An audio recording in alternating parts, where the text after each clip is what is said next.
Hello everyone, मैं doctor वंदना अग्रवाल आज आपको कोऑर्डिनेशन केमिस्ट्री से रिलेटेड कुछ बातें बताना चाहती हूँ।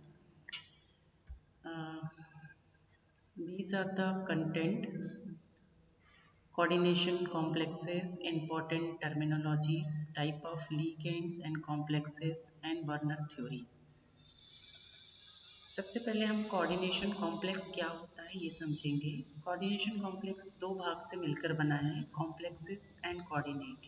Complexes means whole, coordinate means to arrange. How a coordination compound will form, किस तरीके से कोई भी कोऑर्डिनेशन कंपाउंड बनता है।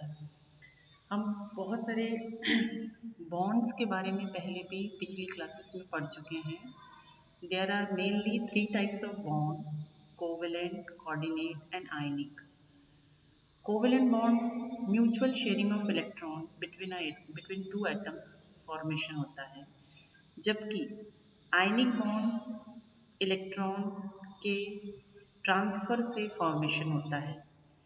और coordinate bond is a type of coordinate bond. Covalent bond means where one atom acts as a Lewis acid and another atom act as a Lewis base. ज़्यादातर जितने भी ट्रांजिशन मेटल आयंस होते हैं वो सभी कोऑर्डिनेशन कंपाउंड्स की तरह behave करते हैं। इसके साथ इनका बहुत ज़्यादा वाइटल सिग्निफिकेंस है हमारे जीवन में। जैसे हीमोग्लोबिन, हीमोग्लोबिन के अंदर जो सेंट्रल मेटल है वो आयरन होता है, that is the transition metal. उसके बाद कोबालैमिन को यदि आप लेंगे तो भी उसके अंदर जो ट्रांजिशन मेटल है कोबाल्ट, वही सेंट्रल मेटल के रूप में होता है। जबकि क्लोरोफिल, जिसके बारे में हम सभी जानते हैं, तो क्लोरोफिल हमारे जीवन के लिए बहुत इम्पोर्टेंट है, पौधों के लिए बहुत इम्पोर्टेंट है। वहाँ पर एक मेटल मैग्नीशियम कोऑर्डिनेट बॉन्ड के थ्रू पोरफायरिन रिंग से जाकर के जुड़ता है और क्लोरोफिल का स्ट्रक्चर फॉर्म करता है। सबसे पहले तो हम कोऑर्डिनेशन कॉम्प्लेक्सेस के लिए टर्मिनोलॉजीज को समझ लेते हैं। जैसे कोऑर्डिनेट कॉम्प्लेक्स है मेरे पास K4FeCN6, तो इसमें बहुत सारे टर्म्स हैं जिसको हमको समझना ज़रूरी है। सबसे पहले central metal ion. Central metal ion, जैसे यहाँ पर आप इस कॉम्प्लेक्स के अंदर देखो आयरन 2+, उसको हम सेंट्रल मेटल बोलते हैं। वो क्या होता है? इलेक्ट्रॉन एक्सेप्टर होता है। ज़्यादातर वो मेटल होगा या मेटल आयन होगा, वही लेविस एसिड की तरह बिहेव भी करता है। दूसरा होगा लीगेंड। लेविस बेस की तरह बिहेव करेगा, जो कि इलेक्ट्रॉन पेयर का डोनेशन करता है।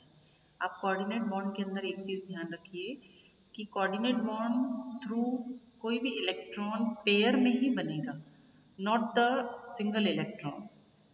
जबकि कोवेलेंट बॉन्ड होता है, वो कोवेलेंट बॉन्ड सिंगल इलेक्ट्रॉन के थ्रू फॉर्मेशन होता है। तो जो भी लीगेंड है वो इलेक्ट्रॉन पेयर अपना डोनेट करेगा, किसको? सेंट्रल मेटल आयन को। इन दोनों को जोड़ते हुए जो स्फीयर है that is known as coordination sphere. इस एग्जांपल में आप देखिए FeCN6 के चारों तरफ जो बड़ा ब्रैकेट आपको दिख रहा है that is the coordination sphere. Then coordination number, जितने भी लीगेंड्स सेंट्रल मेटल आयन से जुड़े हुए हैं वो उसका क्या कहलाता है? कोऑर्डिनेशन नंबर कहलाता है उसका।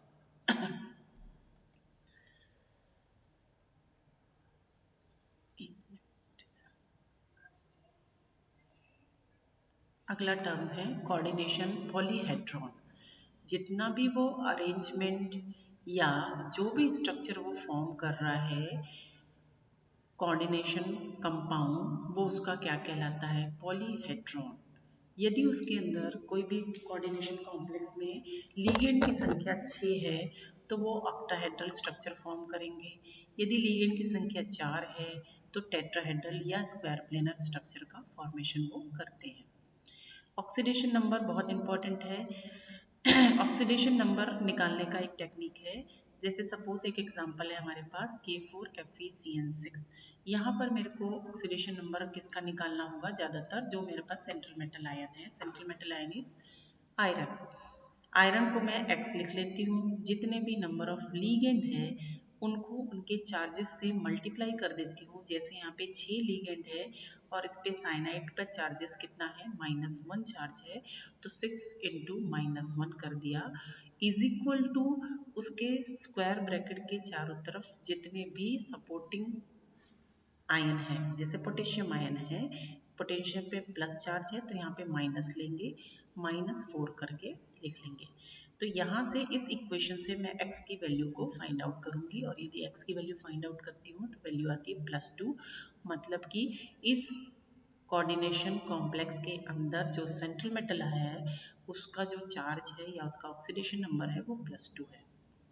Then counter ion counter ion इस पे जितना भी स्फीयर के बाहर आयन है, देन काउंटर आयन, जैसे 4 पोटेशियम है तो 4 पोटेशियम उसका काउंटर आयन है। ये टर्मिनोलॉजी से आप समझ जाएंगे तो ज़्यादा आसानी से इस केमिस्ट्री को आप समझ पाएंगे। देन टाइप ऑफ लिगेंड, बहुत सारे टाइप के लिगेंड्स होते हैं, mono, dentate, bidentate, tri, quadri and penta and hexa. Dentate means जितनी भी वैलेंसी से लिगेंड सेंट्रल मेटल आयंस के साथ जुड़ा हुआ है। यदि एक वैलेंसी से जुड़ा है तो उसको मोनो, 2 से जुड़ा है तो बाई एंड सो ऑन। तो मोनोडेंटेन लिगेंड के भी अलग अलग टाइप्स हैं, anionic ligand, neutral ligand, cationic ligand. यहाँ पे सारे एग्जांपल्स हमने आपको दिए हुए हैं। अब कोऑर्डिनेट कॉम्प्लेक्सेस के जो मेन थ्योरीज हैं उन थ्योरीज को मैं शॉर्ट में बताऊंगी। उनमें से पहली थ्योरी है वर्नर्स थ्योरी। साइंटिस्ट थे अल्फ्रेड वर्नर। इन साइंटिस्ट को ही हम फादर ऑफ कोऑर्डिनेशन केमिस्ट्री कहते हैं। इनने वर्नर थ्योरी का प्रपोजल दिया और इनने 2 टाइप की वैलेंसीज को बताया।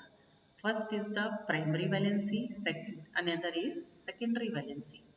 ये डिफरेंस समझना बहुत ज़रूरी है। Primary valency correspond to oxidation state of central metal ion, whereas secondary valency correspond to coordination number of central metal ion. Always satisfied by negative ion, always satisfied by positive or neutral ion.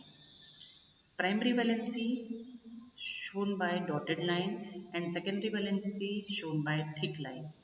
It is non-directional in nature, it is directional in nature, it is ionizable valency, it is non-ionizable valency.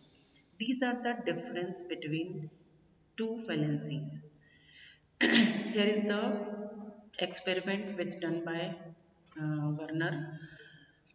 Werner ने इस experiment को किया cobalt के साथ में और करने पर उसको अलग अलग बहुत सारे रिजल्ट मिले। क्या थे वो रिजल्ट? इसके ये ऑब्जर्वेशंस थे। क्या कि कोबाल्ट 6NH3 के साथ, 5NH3 के साथ, 4NH3 के साथ और 3NH3 के साथ कर रहा है कॉम्प्लेक्स का फॉर्मेशन, तो नंबर ऑफ आयंस जो सॉल्यूशन में हमें मिलते हैं उन आयनों की वजह से जो कंडक्टिविटी हमको ऑब्जर्व होती है। इस बेस पर इसको हम चाहें तो दिस फॉर्म में भी शो कर सकते हैं।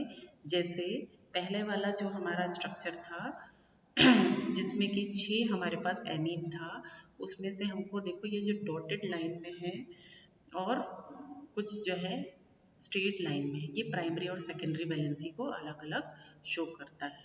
तो यदि पहले वाला मेरे पास कॉम्प्लेक्स है तो वो डार्क येलो कलर शो करेगा, दूसरा पर्पल कलर शो करेगा, तीसरा ग्रीन या वायलेट कलर शो करेगा और चौथा जो है वो कलर कुछ ना कुछ चेंज शो कर रहा है। वो डिपेंड करता है उसके कौन सा उस पर आयन है।